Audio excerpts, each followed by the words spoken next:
이렇게 해서 당사자 적격에 관한 쭉 설명을 봤어요.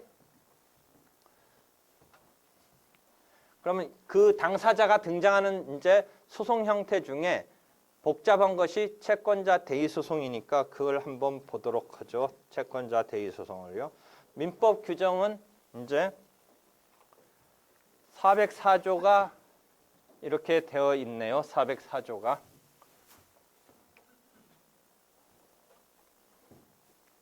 그 다음에 405조도 관련된 조문이죠.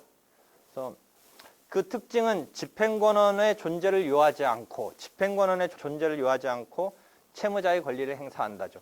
원래 집행권원의 존재를 요하지 않고를 이해하려면 강제집행에서 추심 명령을 받아서 추심 청구의 소를 내는 경우를 이해해야 되는데요.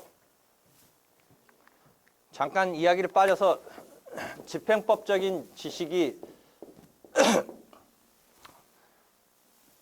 필요한 이런 문제가 많이 등장을 해요. 그래서 민사소송법 내지는 민사법의 범위에 집행법이 어느 정도 어떻게 다루어질 것인가는 지금 가이드라인적인 입장은 뭐 본격적이진 않지만 뭐 관련되는 것에서 뭐 소극적인 의미에서 등장할 수도 있는 정도의 가이드라인 비슷한 그런 표현이 있어요.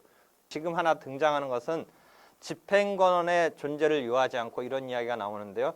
결국 우리가 판결을 받는다라는 것은 권리 의무 관계를 확정한다라는 거죠. 권리를 확정하는 관계. 아까 그림 사실을 확정해서 법규를 해석 적용해서 그 권리 의무를 확정한다. 분쟁이 있을 때 그 이야기를 했는데 권리를 확정하는 건데 이 권리 확정된 것을 이제 실현하는 단계가 집행법 단계예요. 집행 단계죠.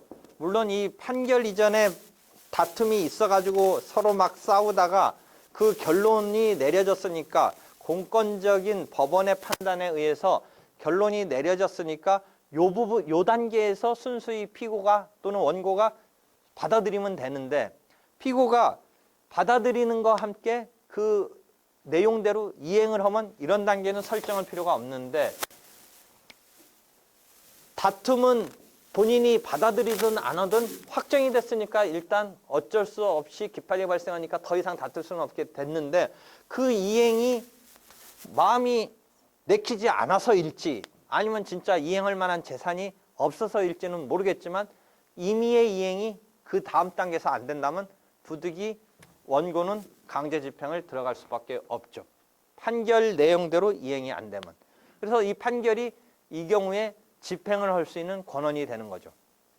그 이야기는 좀 더 쉽게 말한다면 강제 집행이라는 것은 남의 재산에 대해서 강제성 있는 어떤 행위를 하는 거니까 우리가 요새도 뭐 경제민주화 정치에서 이런 얘기 많이 쓰는데 헌법적인 바탕에서 보면 사유재산 제도를 우리는 보장하는 제도를 기본적으로 받아들이고 있으니까 남의 재산에 대해서 함부로 우리가 뺏어오는 것에 대해서는 뭔가 근거가 있어야 된다는 거죠. 그 근거를 우리가 집행할 수 있는 근거를 집행권한이라고 하고 그러면 왜 가능하냐? 공권적인 제3자로서의 공권적인 어떤 법원이 그 결론을 내려줘서 가져가도 된다라는 판단을 해준 거니까 그 확정된 판단인 판결이 확정 판결이 집행권한이 되는 것이고 그래서 강제 집행을 할 수 있는 집행권한이 되는 것이죠. 물론 이러한 집행권한을 변론을 거쳐서 복잡한 공개된 법정에서 쌍방심리, 구술심리주의, 직접심리주의라는 변론을 아까 말한 134조의 필수적 변론을 거쳐서 아주 노력과 비용과 시간이 드는 절차를 거치지 않고 좀 더 간이하게 얻을 수 있는 여러 가지 집행권한을 여러분이 다른 뭐 이런 집행권한이 있는 것은 봤을 거예요. 법원을 거치지 않고 받는 것 중에 제일 간이하게 받을 수 있는 건 사실은 집행증서라고 해서 공증을 받는 공정증서를 작성하는 게 제일 어떻게 본다면 간이한데 실제로는 금융권에서는 많이 행사되는데 개인 이런 관계에서는 특별히 안 돼요. 그러니까 집행 거기서 말하는 건 뭐 여러분이 공증이라는 것을 이해하고 있는지 모르겠는데 크게 두 가지가 있어요. 지금 집행증서라는 것은 공증인이라는 사람이 그 채권 채무 관계를 작성하고 강제 집행할 수 있다라는 문구를 당사자 그게 판결문처럼 대용으로 되는 거고 여러분이 그런 거가 있어요. 자기가 작성한 문서라고 문서 자체는 자기가 작성했는데 공증인한테 가서 이거 내가 작성한 문서 맞다고 하는 사서증서 인증이 있어요. 사서증서 인증. 여러분이 기록형에서 보면 사서증서 인증된 문서가 붙는 경우를 볼 수가 있어요. 그럼 기록형 시험 문제에서는 원래 판결문 쓰는 거라면 소송에서 증거로 당사자가 뭔가 증거를 내고 서면적인 증거 뭐 이런 걸 내고 그 다음에 당사자가 이제 답변서 준비 서면 등에 따라서 자기 주장을 펼치고 그 다음에 증거를 내고 그 다음에 증인을 불러서 이제 신문을 하고 이런 과정을 판결을 쓰는 과정에서 테스트를 하려면 그런 게 제공되겠지만 지금은 소장을 작성하라고 하면서 물론 그 소장 작성은 예상되는 피고의 방어 방법을 항변을 다 고려해서 작성해서 즉 판결문적인 내용의 소장을 작성하라. 이제 그렇게 낸다라는 건 여러분 이해하고 있을 거예요. 시험 문제 상으로는. 그런데 상황은 소송상 준비서면 제출되는 것도 아니고 소송상 증인신문을 하는 것도 아니기 때문에 어떤 식으로 지금 기록형이 나가냐면 그 답변서 준비서면 등의 역할을 해주는 게 내용 증명으로 자기 주장을 펼쳐서 이렇게 보내는 게 나와요. 그 다음에 증인신문 할 내용은 주로 뭘로 나가냐면 사서증서 인증을 해서 내가 이런 사실이 있는 거 맞다라고 뭐 그 이야기를 담은 문서를 법정에서 판사 앞에서 증언할 그 내용을 사서증서에 인증 문서에서 내버리는 그런 기록형 문제 타입을 볼 수 있어요. 그러니까 그때 공증된 문서가 나오는 건 사서증서를 인증하는 그러니까 그 기재 내용이 내가 작성 그러니까 여러분이 증거법에서 뭐예요? 진정 성립에 해당하는 그 부분을 공증인이 분명하게 해주는 역할을 하는 거예요. 그래서 그 공증인이 작성 문서는 그런 의미에서 진정 성립에서 거의 진정한 것으로 보는 이런 류의 지금 그 상황을 설정해서 그 내용이 일단 자기가 작성한 문서가 맞다라는 거지. 사실은 그 내용이 맞는지 안 맞는지는 모르는 거예요. 그건 자기가 일방적으로 작성한 거지. 자기가 말하고 있는 그 글로 쓴 사실이 진짜 있었는지는 자기 주장일 뿐이지 그거는 진실 여부는 그러니까 실질적 증거력이 판사가 믿느냐 부분은 그건 별개의 문제죠. 그렇지만 형식적인 것은 자기가 작성 문서라는 것은 공증받아서 나타내주는 그런 역할을 하는 것이죠. 이해되겠죠? 그래서 그게 사서증서로 나타나는데 지금 말하는 집행증서는 공정증서라고 그래서 그 공증인이 소비대차 관계를 적고 그다음에 이 채무자가 나중에 집행당해도 승낙한다 이런 문구를 넣은 거에 이제 작성하고 해가지고 판결문의 대용처럼 역할을 해주는 공증을 해주는 그런 역할을 해주는 것으로서 집행권원이 그게 되는 거예요. 그래서 그게 간이한 어떤 집행권원을 얻게 되는데 그거 말고도 여러분이 이제 민사소송법 제도는 독촉 절차를 이용한 지급명령이 되면 집행되는 거죠. 그래서 지급명령 자체는 뭐 객관식에서는 한 번쯤 물어볼 수 있어요. 지급명령 같은 것은 만약 기판력이 인정될 것이냐라고 물어본다면 현재 입장은 그런 입장도 있을 수 있지만 대세적인 입장은 또는 실무적인 입장은 지급명령은 그 자체 기판력까지는 인정될 수가 없죠. 확정됐더라도. 왜 그러느냐. 지급명령이라는 것은 즉 다시 돌아가서 그럼 판결의 기판력이라는 건 뭐예요? 확정된 내용에 대해서 더 이상 왈가왈부할 수 없잖아요. 그럼 기판력의 근거에 대해서 한 번쯤 교과서 읽으면서 생각해 봤어요. 왜 확정되면 즉 뭐 1심으로 끝났다면 1심만으로 이제 확정됐고 대법원까지 갔다고 치면 대법원까지 가서 확정됐다라면 확정됐을 때 왜 그것에 대해서 불만이 있는 사람은 더 이상 다투면 안 된다의 의미의 기판력의 작동 근거라든지를 어떻게 여러분이 교과서 읽으면서 한 번쯤 생각해 봤어요. 왜 더 이상 다투면 안 돼요. 만약 억울하다고 생각한다면 두 번째까지 억울한 게 세 번째로 억울한 게 없어지나요? 졌다고 그래서 이 사람 마음은 계속 억울한 게 남아있다고 치면 왜 승복을 해야 돼요? 왜? 그게 기판력의 근거잖아요. 한 번쯤 교과서 읽으면서 생각해 봤어요? 왜 그런가? 전통적인 입장은 이런 입장이에요. 공권적 판단에 대한 법적 안정으로서 이제 더 이상 스톱해라. 우리가 판단 내줘서 했으니까 법적 안정을 해서 스톱하라는데 그게 정통적인 종래의 전통적인 입장이에요. 법적 안정을 위한 제도적인 어떤 효력으로서. 근데 새로운 입장은 뭐예요? 나도 그럴 입장에 대단히 적극적인데 자기가 주장을 펼칠 기회를 충분히 보장받고 나서 충분히 주장을 펼친 결과로서 이제는 받아들여라.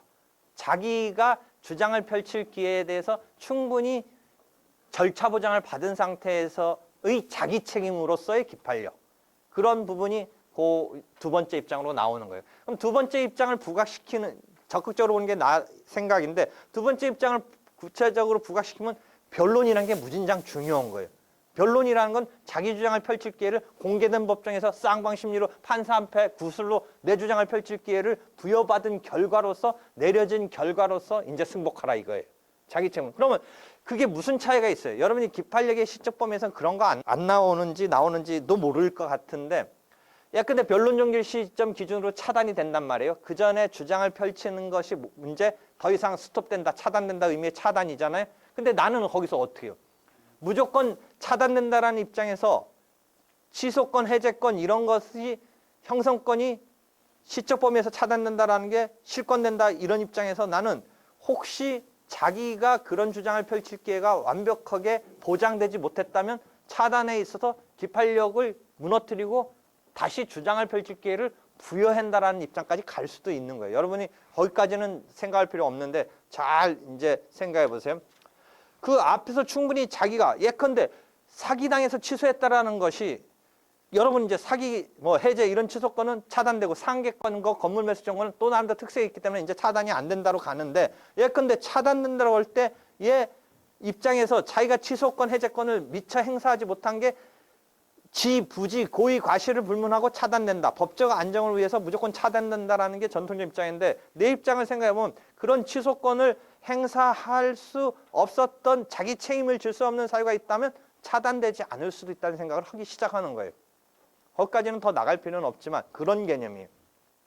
그럼 다시 와서 이러한 독촉 절차도 기판력이 걸려야 된다 아니다 할 때의 키포인트는 뭐예요? 확정됐고 네가 거기에 대해서 이제 다투면 안 된다라고 해서 기판력을 걸까 말까 해서 그냥 단도직입적으로 안 건다. 뭐가 판결이 아니니까 안 건다 정도가 아니라 조금 더 분석해 본다면 어디서 그 근거를 찾을 수 있냐면 독촉 절차는 공식적인 변론이 없었던 거예요. 잘 생각해 보세요. 지급 명령을 신청해서 법원이 상대방의 변명을 듣지 아니한 채 독촉 절차라는 지급 명령을 가만히 생각해서 그냥 지급을 명령하잖아요. 물론 채무자로 몰린 그 피신청으로 몰린 자가 2주 이내에 불만이 있으면 이의할 기회는 주긴 주지만 그렇게 이의하지 않으면 그대로 확정되면서 그러면 이게 집행을 할 수 있는 집행 권한은 되지만 그것을 내용을 번복하고 다투는 의미에서의 기판력은 공식적으로 변론과 같이 자기가 변명을 펼칠 기회가 주어지지 않았다고 보는 거예요. 2주의 이의견을 줬다면 어떻게 본다면 그거 준 거 아니냐 기회. 네가 싫었으면 그때 이의를 했으면 되지 않겠느냐라는 의미를 뭐 부각시킬 수는 있겠지만 하여튼 그런 상황은 있지만 기본적으로 독촉 절차를 통한 지급명령은 법원이 그냥 신청자의 근거 기준을 가지고 지급을 명령하는 거예요.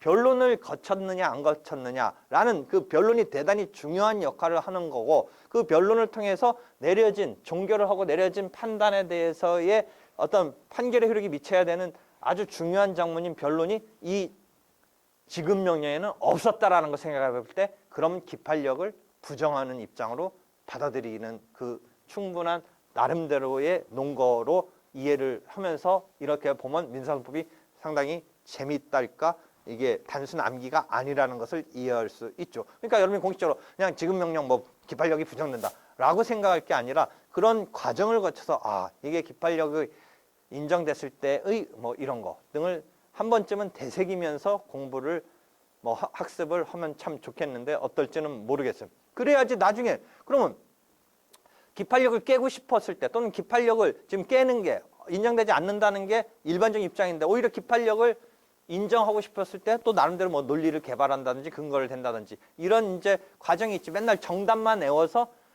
마지막까지 정답까지 모든 사건이 이렇게 되면은 뭐 판례가 변경되는 게 없겠네요. 그다음에 맨날 그럼 뻔한 승부니까 변호사의 역할이 없겠네요. 그런 식으로. 물론 연수원은 맨날 기계적으로 그 판례를 답습하게 하고 아까 말해서 내가 그 고등법원이 대법원 판례를 변경할 필요가 있다까지를 문구를 쓰면서까지 저항 아닌 저항을 한 거 보고 난 놀랐는데 보통은 그러지 않아요. 그 사람들 되게 군대와 또 다른 조직으로서 되게 우수한 집단임에도 불구하고 그 틀을 벗어나는 것에 대해서 그렇게 선뜻선뜻 되지 않는 집단인데 그렇다면 여러분도 여기서는 이제 로스쿨에서는 다양한 백그라운드로 뭐 창의력 있고 뭐 설득을 하고 하라는데 지금 다시 판례 외우면서 그거 아니면 이제 사법시험에서는 그래도 뭐 학설도 쓰고 하는데 여러분은 이제 학설도 필요 없다 판례만 한다 이런 식으로 지금 가야 되는 게 나는 조금은 안타까워서 이 이야기를 하고 있는 거예요. 원래 취지대로라면 다양한 뭔가 공격을 하고 방어를 하고 원래는 안 되는 건데 한번 뚫어보려고 하고 이런 거를 가르치라고 한 건데 지금 다시 그 고정적인 틀을 암기하고 그 이해의 범주는 지금 이제 무시하려고 하는 그 학습을 지금 하고 있잖아요. 그래서 그게 안타까운 거예요. 그래서 그런 조금 생각을 하면서 해야 나중에 그걸 깬다든지 자기가 그런 주류적인 입장의 당사자편이라면 뭐 더할 나위 없겠지만 반대적인 입장에서 무조건 안 됩니다 하고 그냥 나 못해요. 원래 져요. 끝나요. 물론 사건도 안 되는 거를 막 이긴다고 오버해가지고 유치하는 그러니까 끌어들이는 것도 문제가 있다고는 해요. 근데 그런 각도의 무리한 게 아니고 진짜 뭔가 한번 도전해 보려는 게 있어야지 자기가 하지. 남들도 하고 남들도 판례 보고서 하는 사건은 자기한테 왜 오겠어요. 다 누구나 할 수 있는 사건인데 뭐 잘생겨서 와요? 아니면 왜 와요? 그러니까 그런 의미에서 그 실력을 앞으로도 배양하지만 지금부터 그게 스타트인데 여러분이 3년을 앞으로 30년을 쓸 것을 지금 3년에서 해야 되는데 30년도 보라는 거죠. 이 3년만 지금 통과하려고 급급해 하고 3년을 통과하는 거 내지는 3년 동안 장학금 받으려는 거에 너무 급급하지 말고 이미 여러분 지금 끝나가고 있는지 모르겠지만 하여튼 그거에 급급하지 말고 30년을 생각해 보라는 거죠.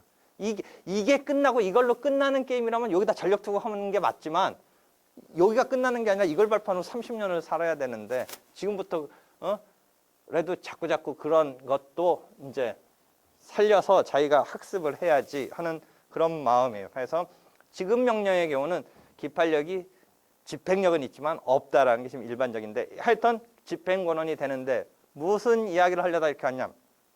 이런 집행권한을 가지고 채무자의 재산에 대해서 강제 집행을 하는데 이 채무자의 재산에는 어떤 게 있냐면 부동산이 있을 수 있죠. 토지 같은 또는 집 같은 그러니까 이런 부동산의 재산이 있을 수 있고 이 채무자가 또 다른 자기의 채무자에 대해서 Z에 대해서 을이라는 채무자가 Y라는 채무자가 Z라는 또 다른 자기의 채무자에 대해서 어떤 채권을 갖고 있을 수 있어요. 은행에 예컨대 예금을 했다든지 자기 회사에 봉급이 있다든지 뭐 이런 채권이 있을 수 있어요.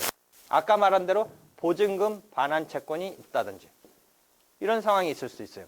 그랬을 때 이 X의 입장에서는 자기 채권을 법원에 의해서 확정된 돈 받을 권리, 금전적인 채권에 대해서 Y의 재산에 대해서 강제 집행을 할 수 있는데 예컨대 부동산의 경우는 어떻게 돼요? 이것을 압류한 다음에 경매를 붙여서 즉 환가하는 작업을 해서 자기 배당을 받는 이런 절차로 강제 집행에 따라서 자기 채권을 회수하는 이런 상황에 들어가는데 만약 이 재산이 예금이라든지 월급이라든지 어떤 보증금 반환 채권이라든지의 Y라는 채무자의 제3채무자에 대한 것을 강제 집행을 하는 데 대해서 이런 채권에 대해서는 어떤 강제 집행 절차를 받냐면 압류를 해요. 물론 뭐 가압류라는 개념도 확정되기 전에는 있을 수 있고 하여튼 가압류, 압류. 압류하는데 여기는 현금화하기 위해서 경매를 붙이는데 부동산은 여기에서는 그 현금화하는 작업이 압류된 것에 대한 채권에 대해서 현금화하는 작업이 전부명령과 추심명령이라는 두 가지 방법이 대표적으로 있어요. 그래서 이 현금화하는 게 전부명령과 추심명령이 있어요. 전부명령은 이 채권을 자기 채권화하고 이 채권을 자기 채권화하는 거고 전부명령은 추심명령은 이 채권에 대한 주인은 Y인데 실제는 Y인데 X가 자기가 주인인 것처럼 청구를 할 수 있게끔 가져오는 거예요.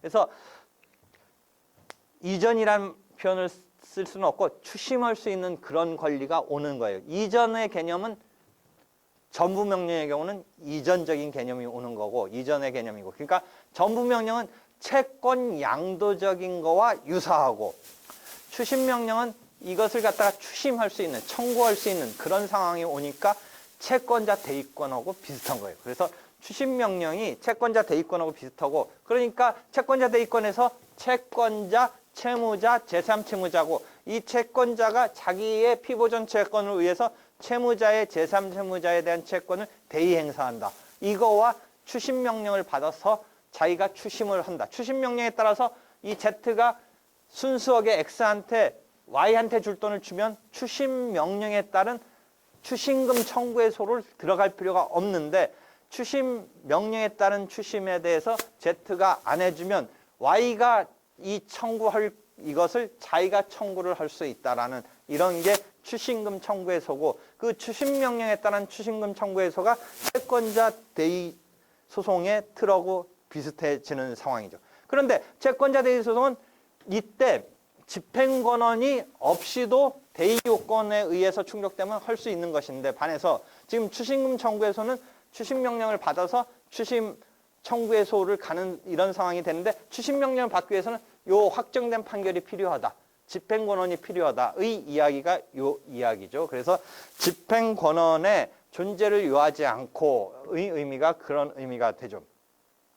그래서 그 부분이 이제 그 취지나 의의에서 나오는 거고 대상으로서 중요한 것은 해제권 등의 형성권도 이제 채권자 대의권의 대상이 된다. 이건 실체법적인 것이고 그다음에 더더욱 채권자 취소권도 대의권에 의해서 이 사람이 Z 상대로 채권자 취소권을 행사할 수 있는 어떤 요건을 갖추고 있는데 직접 행사하지 않는다면 X가 대의권에 의해서 채권자 취소권도 대의권에 의해서 행사할 수 있다는 점에서 채권자 취소권도 대의 청구권의 대상이 된다가 하나 중요한 건데 요걸 뽑아놓은 거는 요게 요번 모의시험에 하나 쟁점이었었어요. 실제 모의시험 사례형인지 어딘가를 보면 채권자 취소권을 행사할 수 있는 상황을 갖고 있는 이 Y가 취소권을 행사하지 않고 있기 때문에 Y에 대해서 X가 자기 채권의 보전을 위해서 Y가 채권자 취소권을 행사하지 않는 것에 대해서 대의 행사할 수 있는 상황에 뭐 그 자체의 어떤 상황 설정이 있었던 것 같아요. 그래서 여기서 채권자 취소권, 채권자 대의권도 또 대의할 수도 있어요. 심지어 채권자 대의권을 또 대의할 수도 있어요. 그래서 그런 상황에 대한 기본 설명을 하고요. 이건 실체법적으로 전환합의체 판결인데 민법에서 중요한 판례로 이번 5월 달에 나왔으니까 물론 이런 최신 판례가 뭐 그렇게 예민하게 볼 필요는 없어요. 근데 이건 전환합의체 판결이고 실제 전환합의체 판결은 그간 교과서에서도 갑설 의설 막 논란이 있다든지 한 것을 통일하는 의미에서 나오는 것이니까 전환합의체 판결은 설사 뭐 올봄 거라도 알아둬야 되고 이게 갑자기 아무 교과서에 없던 말이 덜썩 나온 게 아니라 교과서에 있던 얘기 등을 모아서 했으니까 그런 의미에서의 판례라면 익혀둬야겠죠. 그렇지만 모든 판례가 뭐 최신 판례라고 그래서 거기에 너무 예민해서 과거 판례도 하나도 모르면서 최신 판례만 뭐 악착같이 해오려고 하는 그런 넌센스적인 행동은 당연히 안 하겠죠. 그러니까 그런 의미에서 높아심에서 내가 얘기하는데 다만 전환합의체 판결 정도는 그게 갑자기 나온 게 아니고 뭔가 논란이 있던 거니까 그런 거는 익혀두는데 혹시 봄에 있었으니까 지금 책 같은 것에 반영 안 된 경우라면 하나 알아두라는 거죠. 채권자 대의권을 둘러싼 거고. 그 다음에 채권자 대의 소송에서 이제 항상 교과서에서 시작하는 게 통설 판례는 그 법적 성질을 법정 소송 담당으로 본다라는 데서 출발하죠. 유력설은 있지만 판례는 법정 소송 담당으로 보고 그러니까 여기서 지금 추심 청구를 그려놨는데 만약 채권자 대의 소송의 틀을 본다면 아까 처음에 그림을 가불병을 잘못 그렸는데 그래도 이게 편하니까 가불병으로 할게요. 이 채권을 는 피대의 채권이라고 우리가 부르고 이것을 피보전 채권이라고 하죠. 그래서 아주 꼭 한 번씩 기어 들어가고 자꾸 작년이라고 하는데 벌써 사실은 작년 기준이긴 하지만 올 1월에 있었던 변호사 시험에도 사례형 1번도 채권자 대리 소송이 들어갔었던 형태였고 아까 그 처음에 시작했던 문제가 그거였죠. 그래서 이게 결국은 소송의 대상이 되는 소송물이죠. 소송물은 이거라고 보죠. 이 법정 소송 담당으로 이론 구성을 한다면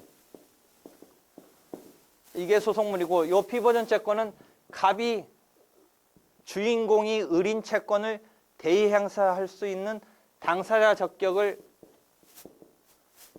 기초짓게 되는 이 피보전 채권의 그 역할은 당사자로서 제3자로 법정소송 담당자로서 등장시켜 줄 수 있는 기능을 하는 채권이고 결국 이 채권이 피보전 채권이 부정되면 심리결과 부정되면 아까 소송 판결로서 부적법 각하 판결을 해야 된다는 게 통설 판례의 입장에 따른 기결이죠.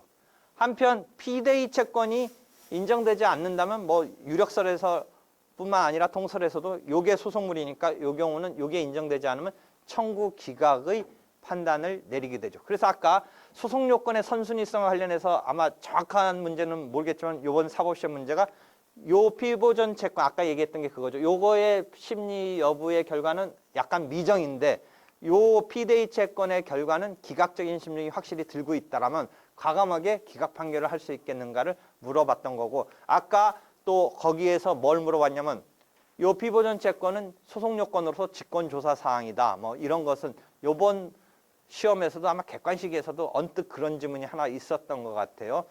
피보전 채권은 뭐 직권 조사 사항인 것을 전제로 뭐 직권 탐지주의랄까 변론주의랄까 뭐 그런 거와 결부돼서 뭔가 지문이 하나 있었던 것 같아요. 하여튼 직권 조사 사항 요것을 소송 요건에 있어서 당사자 적격에 기초 짓는 그 근거의 역할을 하는 것으로 본다면 이것은 결국 직권으로 조사해야 되고 직권으로 조사 사항이라면 예컨대 순수한 본안에 관한 변론주의의 두 번째 명제인 자백의 경우에 어떻게 될 건가 이런 문제로 사실은 번지는 거예요.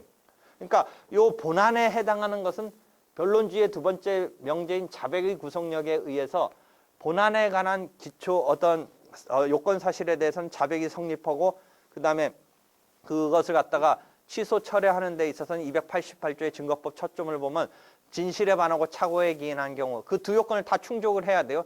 진실에 반하면서 착오에 기한 것이다. 그래서 작년 내가 객관식 낼 때 기억이 지금 언뜻 이 말하다가 생각나는데 어떻게 했냐면 진실에 반하고 그러니까 A and B인데 그 진실에 반하고 착오에 의한 것인데 착오에 의한 것은 변론의 전치지만으로 인정할 수 있다 없다. 거기까지 갔는지는 정확하게 기억 안 나는데 그게 A and B고 그 다음에 진실에 반하고 착오에 기한 것인데 착오에 기한 것은 반드시 증거에 의해서 해야 되느냐 변론의 전치지만으로도 혹시 인정할 수 있겠느냐 아마 그런 지문으로 갔었던 것 같은데 중요한 포인트는 일단 진실에 반하고 착오에 기인한 것을 두 개를 충족해줘야 된다는 게 기본적인 이야기고 그 오하의 개념으로 진실에 반하면 된다든지 착오에 반하면 된다든지는 아닌 것이다 했을 때의 어떤 자백의 철회 이런 것까지 지금 언뜻 그냥 이야기를 했는데요. 다시 돌아와서 이게 본안에 관한 요건 사실이 아니고 소송 요건에 관한 것은 직권조사 사항이고 직권조사 사항은 그 자료 수집에 대해서 직권 탐지냐 변론주의냐라고 스펙트럼이 있을 수 있는데 이 당사자 적격에 관한 것은 아까 언뜻 내가 뭐라고 그랬어요. 변론주의적인 자료 수집으로 본안과 마찬가지 급으로 취급할 그런 소송 요건이라고 본다면 자백에 대해서 함부로 변론주의가 작동해야 된다라고 그렇게 나갈 수도 있어요. 정답적인 이야기는 없고 확실한 뭐 결론은 없지만 그건 구사하기 나름인데 일단 당사자 적격 그 자체의 직권조사 사항으로서의 직권으로 개시해서 따져줘야 되는 건 맞지만 그 따지기 위한 자료 제출에 아까 말한 변론주의와 직권탐지주의에서 이게 어디쯤에 해당하느냐에 따라서 그 다음 문제인 자백이 요 부분 피보전 채권에 자백이 이루어졌을 때 어떻게 될 거냐 자백을 그대로 구속시킬 수 있어서 함부로 철회할 수 없겠느냐의 문제로 번질 수는 있어요. 내가 여러분한테 정답도 없는 얘기를 자꾸 던져가지고 이 부분은 괜히 아노니만 못한 얘기를 했는데 근데 그러면 왜 이런 이야기를 하느냐. 조금 더 또 재밌는 민사소송법을 위해서. 여러분이 나중에 좀 이따 나오고 아주 진짜 유명하고 뭐 누구나 다 아는데 이거잖아요. 좀 이야기를 조금 앞서 나가면 이렇게 해서 먼저 채권자 대위 소송에 의해서 갑이 병한테 낸 소송에서 갑이 예컨대 뭐 깨졌다든지 해서 확정 판결이 있었는데 그 후에 을이 병을 상대로 직접 자기 채권에 소송상 청구를 했을 때 상황은 어떤 거예요? 요번 모의시험에서는 어떤 게 나왔어요? 이 앞소송이 진행 도중에 계속 중에 요 두 번째 소송이 나왔으니까 중복재소적인 상황이었고, 그 다음에 또 하나 중요한 쟁점은 앞소송이 확정됐을 때 요 뒷부분의 소송이 나왔을 때 기판력 보면서 어떻게 되느냐가 중요한 쟁점으로 뭐 무진장 반복되고 있는 얘기인데, 기판력 부분서는 뭐예요? 218조 3항의 기판력의 주관적 범위의 조문을 그대로 갖다 쓰면 민법에서는 아무런 제한 없이 기판력에 걸려야 될 것처럼 민법에서는 말하지만 소송법 와서 보니까 어떤 입장이 더 주류예요? 218조 3항을 완벽하게 그대로 적용한다면 기판력이 발생을 그냥 제한 없이 해야 될 것 같은데 75년도 전원합의체 판결이 어떻게 해요? 소송고지 등으로 알았을 때 하나의 기판력이 생긴다라고 절충적이랄까 제한적으로 해석을 해주고 있잖아요. 그러면 절충적 제한적으로 해주고 있는 그 생각을 여러분이 거기까지는 무진장 반복적으로 학습이 됐지만 한 번쯤 왜 생각했어요? 그 판례 보면 좀 그런 얘기가 나오는데 결국은 뭐예요? 이 판결에 있어서 을은 뭐예요? 지금 그림상은 나오지만 그림상에 나오지만 실은 갑이 원고가 됐고 병이 피고가 됐잖아요. 을은 자기 채권인데 갑이 병을 상대로 소송해서 을은 자기 채권인데 패소한 게 있는데 불구하고 을이 직접 냈더니 만약 기판력 걸려서 자기 채권이 날아간 것이라고 생각했을 때 제한 없이 걸렸을 때의 문제는 을이 이런 상황도 모르고 있다가 자기가 행사를 했더니 걸렸다. 이미 승부는 난 거다. 기판력이 걸렸으니까 너는 네 채권은 날아간 거다. 라고 전부 제한 없이 기판력이 걸린다라고 했었던 그 민법에서의 그 218조 3항을 전면적으로 바탕을 둔 그런 류의 전면적인 긍정을 인정했을 때의 불합리함을 한번 생각해 보라는 거죠. 을은 자기 채권이 그럼 뭐 갑이 채권자 대위권의 요건을 충족해서 했으니까 됐네 라고 어쩔 수 없다라고 생각할 수 있지만 을은 어떻게 보면 황당한 거예요. 본인들이 을이라고 생각해 보세요. 더더욱 그것을 황당한 상황을 어떻게 설정해 볼까요? 갑과 병이 친구라고 아마 상황을 설정해 보세요. 병은 을한테 돈을 갚아야 돼요. 제대로라면. 그런데 갚기 싫어요. 뭔가. 그래서 자기 친구 갑을 꼬셔서 야, 네가 을을 상대로 돈 받을 게 있다라고 하면서 을을 매개로 해서 나한테 채권자 대위성을 내달라라고 한번 상황 설정 아주 극단적으로 한번 해보세요. 그래놓고 갑이 어떻게 돼요? 갑은 병의 사주를 받아서 했으니까 이 소송에서 갑이 이기면 안 되잖아요. 갑이 쓱 지는 거예요. 갑이 지면 결국 그 졌다는 의미는 뭐예요? 을의 병에 대한 채권이 기각된 거잖아요. 그게 소송물로. 그러니까 여기서 을이 2차적으로 내는 데 대해서 기판력 걸려서 날아간 거잖아요, 지금. 그럼 그런 상황을 생각해 봤을 때 갑과 병이 짰다고 생각했을 때 을은 눈 뜨고 당한 거잖아요, 지금. 아주 극단적으로 생각하면. 그랬을 때 민법에서 또는 지금 소송법에서 나온 기판력을 긍정해야 된다는 입장보다 그러면 아주 반대로 난 절충적인 입장도 아니고 기판력을 부정해야 되지 않겠느냐까지도 생각할 수 있는 거예요. 오히려 본다면, 을의 입장을 본다면. 218조 3항을 소송 담당자에 대해서 원래 이 기속 주체한테 판결의 효력이 확장되는 조문을 충실히 한다면 기판력이 생겨야 되지만 지금 실제 이상한 상황을 설정해서 내가 지금 설명한 대로 본다면 을은 억울할 수도 있다는 거죠. 이랬을 때 그래서 고육지책이라보다는 아주 제가 볼 때는 현명하고 좋은 판결이지만 75년 판결이 뭐라고 그랬어요? 알았을 때라는 조건을 걸고 있는 거예요. 절충적으로. 그럼 알았을 때 의미가 뭐냐?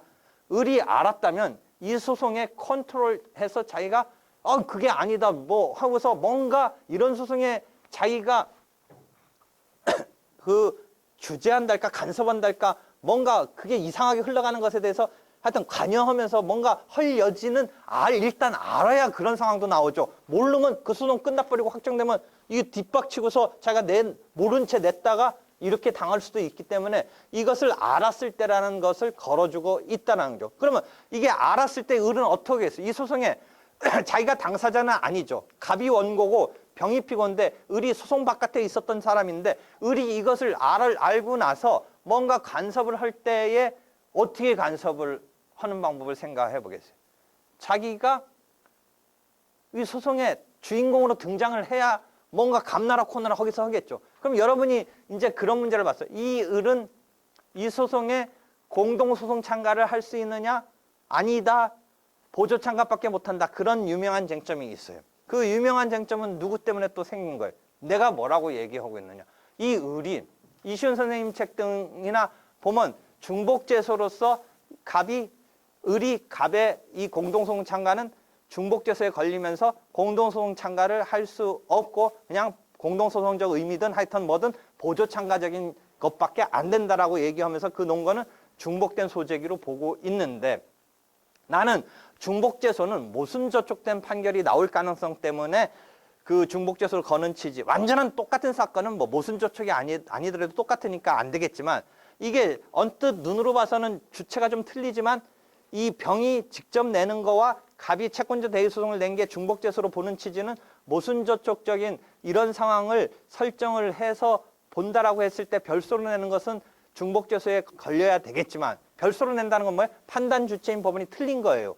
그런데 이 을이 갑한테 참가하는 것을 허용한다면 참가가 만약 허용된다면 병합이 돼서 판단 주체인 법원은 두 사건을 두 국면을 같이 판단하니까 적어도 스스로 이거는 이 손 들어주면서 얘한테는 이 손 안 들어주는 모순된 판단을 즉 이게 소송물이니까 대의소송에서는 이게 승소되면 을의 병에 대한 청구는 병합돼서 판단하는 한도에서는 네게 맞다, 네 권리가 인정된다라고 가지런하게 한쪽으로 몰리는 재판을 동일한 재판부는 해주겠지만 별개의 재판부라고 벌린다면 혹시나 그게 엇갈릴까봐 중복제소로 걸어야겠지만 이게 병합돼서 이 소송에 공동소송 참가가 된다든지 해서 참가된 이유는 공동소송인이 되면서 병합돼서 심리되니까 모순 저촉된 상황이 나올 리가 없을 거라는 전제라면 나는 그런 케이스라면 공동소송 참가가 되는 그런 상황에서는 중복제소 운운은 생각할 필요가 없다는 게 나의 접근이에요. 중복제소의 나의 접근은.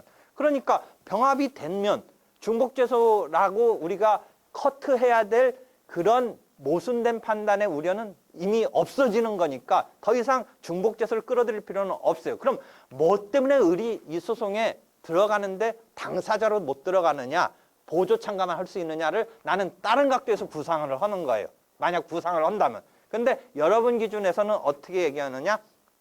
바이블인 책이 그렇게 되어 있으니까 중복된 소재기로서 공동소송 참가가 안 되고 아마 보조 참가를 할 수밖에 없다. 뭐 그런 이야기를 하는 거예요. 근데 나는 당사자가 좀 아까 같이 그런 상황을 설정을 하고 들어갈 수 있느냐라는 생각을 함에 있어서는 적어도 그 사람이 보조적으로 갔을 때는 종속적인 지위적인 것밖에 안 되고 좀 더 자기가 거기에 관여해서 자기 것처럼 하려면 완벽한 당사자로 들어가는 게 더 의미가 있는 거예요. 그랬을 때 여기에서 그럼 그 다음에 더 심층적으로 생각한다면 을이 실은 갑 쪽으로 참가하느냐 병 쪽으로 참가하느냐 또 상황이 틀려요.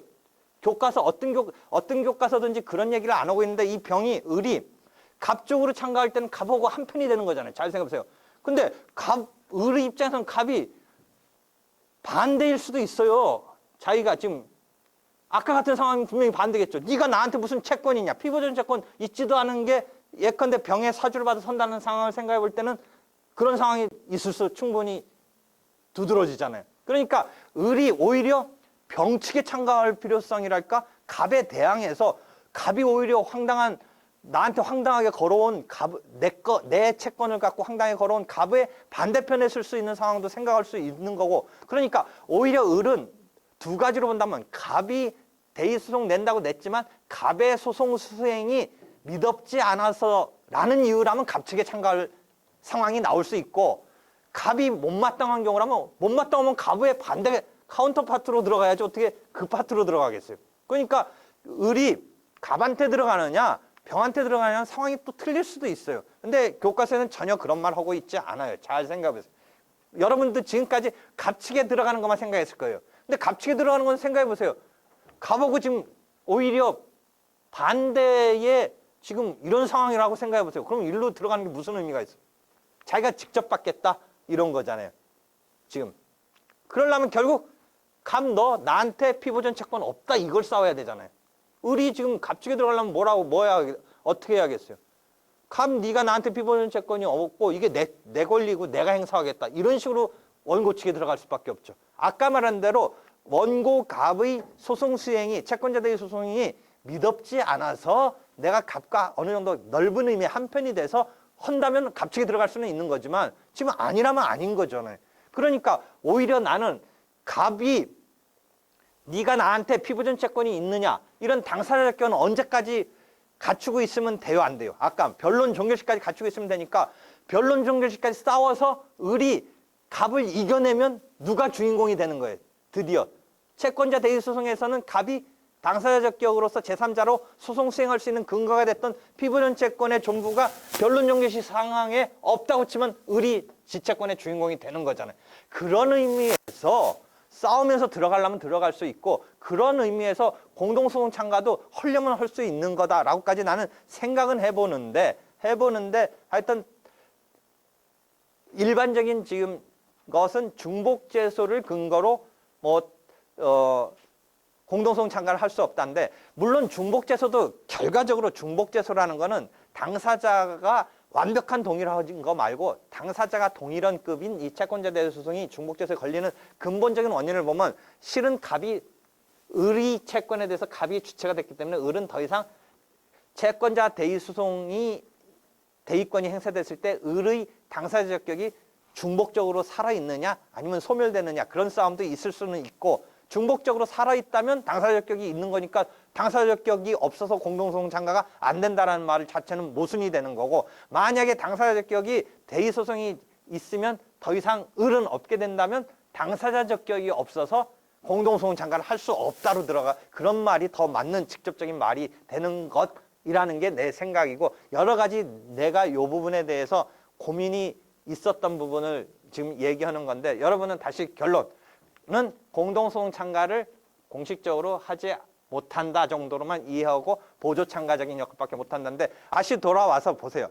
그런 상황에서 이게 기판력이 걸리냐 안 걸리냐 해서 알았을 때 하나의 기판력이 걸린다는 건 참 그 어떤 절충적인 해석을 한 것의 의미는 난 대단히 의미 있는 것이다 라는 얘기를 하는 것인데 여기서 보세요. 그런 과정에서 갑과 병이 갑한테 사주해서 친구한테 해서 냈다라고 하면서 어떤 상황까지 지금 더 확장을 시키냐면 아까 처음 얘기했던 거로 다시 가보세요. 갑이 패소를 시켜서 요것을 이 청구를 소송법적으로 날리게 하는 것을 기획한 이 사람들이 손쉽게 갑이 지려고 어떻게 했어요? 병이? 그러니까 이것을 자백하면 이 사람이 이기는 거죠. 그러니까 요거는 병이 갑이 요 채권에 대해서는 없는 형태로 뭐 입증을 쓱 안 하는 식이나 뭔가 실패하도록 하고 그다음에 피보존 채권의 대의 요건은 충족하려고 하니까 병이 슬쩍 요거에 대해서는 인정을 해주는. 잘 생각해 보세요. 요거 인정한다가 아니라 요거 인정한 거예요. 요거는 변론주의 국면에서 뭐 지금 요거와 상관없이 일반적으로 자백이냐 아니냐의 논점인데 지금 피보존 채권인 소송 요건에 대해서 당사자 적격에 기초 짓는 사실에 대해서 자백을 했을 때의 상황을 아까 말한 대로 아주 기본적인 이론은 직권조사 사항의 의미가 뭐냐부터 시작해서 당사자 적격은 이제 그 자료의 제출에 있어서 변론주의의 영역이냐 직권탐지주의적인 영역이냐까지 갔다고 쳐보고 거기서 난 결론을 못 내렸지만 다시 와서 이 문제를 생각해보자 이거죠. 요 피보존 채권에 대해서 둘이 이제 협잡해서 소송한다는 전제로 볼 때 병이 요거에 대해서 선뜻 인정을 해줘서 대의 요건 중에 피보존 채권이 인정되는 것을 통과시키려고 자백을 해준다 라는 상황을 설정했을 때 이 자백의 변론주의적인 당사자 적격에 있어서 변론주의적인 틀에서 할 수 있다면 자백이 인정돼야 되잖아요. 그렇죠? 그럼 일반적인 소송 요건에서의 변론주의에 있어서 이 당사자 적격이 인정돼서 자백이 인정된다는 거와 일반적인 소송이 아니라 이런 채권자 대의 소송에서의 피보존 채권의 당사자 적격에 기초 짓는 사실에 대한 인정 자백이 똑같이 또 작동을 시키는 데 대해서는 주저감이 있는 거예요. 다시 반전이에요. 너무 어렵게 끌고 가요? 다시 반전시킨 거예요. 다시 보세요.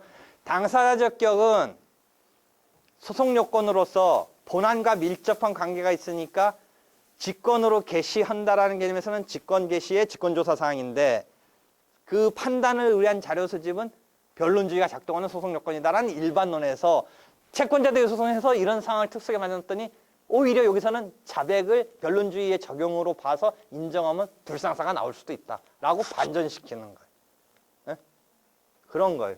그러니까 이런 식으로 해야 공부가 재밌다인데 지금 재미가 급한 게 아니라 시험 통과가 급하면 다시 원점으로 돌아가서 그 생각을 하는 건데 이렇게 생각하면 참 재미가 있다라는 거예요. 그래서 채권자 대유 소송에 있어서 요 중복제소의 국면과 여기 기판료의 국면인데 이번에 중복제소 이번 모의 시험에도 나오고 실제 시험에도 중복제소적인 국면이 나왔는데 그게 채무자가 선행해서 낸 소송에 대해서 채권자 대유 소송이 후행이냐 또는 채권자 대유 소송이 선행하고 채무자가 후행이냐는 제일 기본적인 폼인데 거기에서 바뀐 상황도 있고 채권자 대유 소송 대 채권자 대유 소송이 등장하는 경우도 있고 해서 중복제소는 다 중복제소에 걸린다라는 거죠. 일단 그런 게 있었고 한편 채권자 취소 소송은 비슷한 것 같지만 채권자 취소 소송은 각 채권자들이 별도로 낸 채권자 대유 소송은 중복 소송으로 보지 않는다라는 거죠. 개별적으로 내도 다 소외이익이 있고 중복제소가 아니다라는 거죠. 채권자 취소 소송은 서로 다른 채권자들이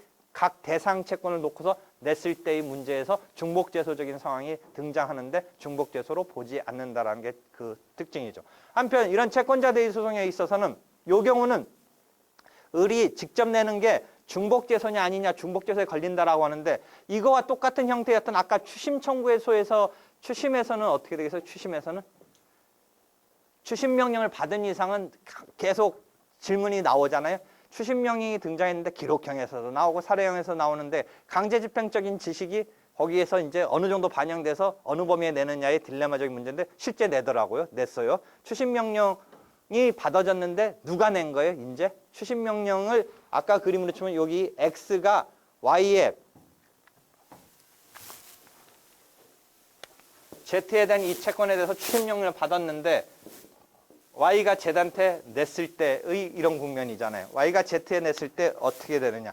추심 명령이 내려져서 압류 및 추심 명령이 내려진 채권에 대해서 스스로 직접 냈을 때 어떤 상황으로 계속 물어봐요? Z가 뭐라고 그래요? Y에 대해서. Y가 당사 적격이 이제 없게 되는 거죠. 추심권을 X가 가져갔으니까 당사 적격이 없죠. 채권자 대유 소송에 있어서는 을이 당사 적격이 병렬적으로 갔느냐 뭐 소멸됐냐 이런 문제에서 다툼이 있는데 이 경우는 X가 Y의 Z 채권에 대해서 추심명이 발부됐을 때의 입장에 있어서 Z가 너 이제 더 이상 이걸 청구할 수 없다라고 했을 때에 Y의 이 원고가 됐을 때에 당사 적격이 있어서 Y는 당사 적격이 지금 없게 된다라는 거고 아까 설명은 뭐냐면 가압류를 걸렸을 때의 상황인데 가압류가 요거에 걸렸어요.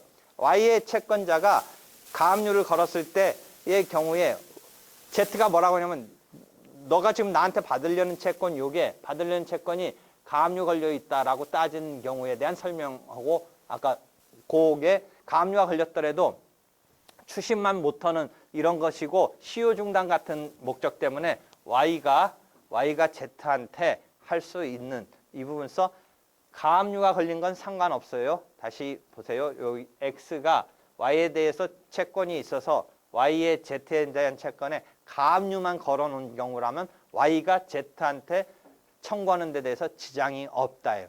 다만 Y의 Z에 대한 이 채권이 금전 채권이 아니고 일반적인 채권이 아니고 하나 더 나가서 소유권 이전 등기를 청구할 수 있는 그런 권리를 갖고 있는 것에 대해서 가압류를 X가 걸었을 때는 조금 틀려져요.